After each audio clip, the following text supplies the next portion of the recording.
Hi guys, and welcome back to my travel series. So today I'm going to take you through my top tips for daily routine. So I've got a pretty comprehensive list of things I want to cover in front of me. It's broken down into 4 categories, and each of those 4 categories then has 4 further subsections. So the first category is wake up. So in the morning, once you've woken up, hydration. It's really important. So make sure you have some water next to your bed before you go to bed, so it's there in the night and it's also there in the morning. Breakfast. Try your best not to skip breakfast because it really will affect your blood sugar, your mood, your energy for the rest of the day. Headspace. If you have time in the morning, do some form of mindfulness, whatever that is, whether it's yoga, whether it's using some form of meditation app. It will really help set you up. And then finally, training slot 1. This is your first opportunity to do some form of exercise, some form of training.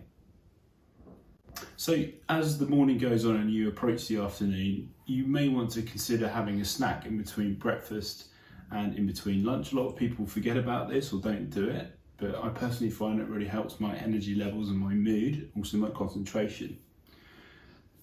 Great opportunity to do some form of reading or study or research, whatever it is, to maybe top up your knowledge. I personally find I can absorb more at this time of the day. And then this is really the optimal time to do some quality, meaningful work and start creating things, whatever it is you're working on. It's possible to do this at other times during the day, but I personally find that doing it around mid to late morning is the period of my greatest productivity and where I seem to get most done. And then finally, you've got your second training slot before lunch. It's your second opportunity to do some exercise or training, whatever that might be, depending on where you are and depending on the weather. So as we approach the afternoon, lunch has got to be the first thing on the list. Lots of people avoid this if they're really busy or they're behind schedule. Please try not to, because like breakfast, it can affect your blood sugar, your mood, your concentration, and have ripple effects later on throughout the day. This is a great opportunity to have meetings or do planning. I tend to always do this in the afternoon because I prefer to do more meaningful work undisturbed in the morning. So having meetings or scheduling planning events tends to be much more effective and efficient at this time of day. Have a snack if you're hungry after lunch as you start to approach the evening. It's going to really help, again, your concentration levels, your energy levels. And some people, myself included, like to have a nap around this time of day, no longer than 15 to 20 minutes. A really good thing to do here is to have a caffeinated drink before you have a nap. So once you wake up, the caffeine starts to kick in and you'll kind of fully recharge then to take on the rest of the afternoon and the evening.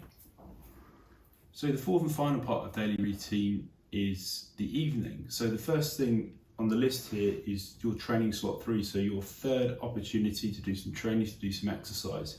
I personally like to do what I can when I can in the morning because it's done and it's out of the way, but some days that isn't possible. So my second best option is to do it after my day's finished in the evening before I go home. The next thing is dinner.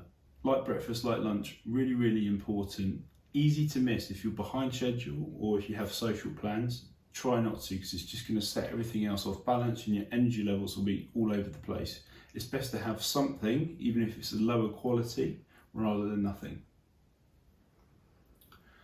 And the third point here is relaxation, probably the most important part of the whole daily routine. It's something that I know I don't do very well. I need to improve, but it's so important because it just rests, recharges and revives you from your day, ready to go tomorrow, not just physically, but mentally.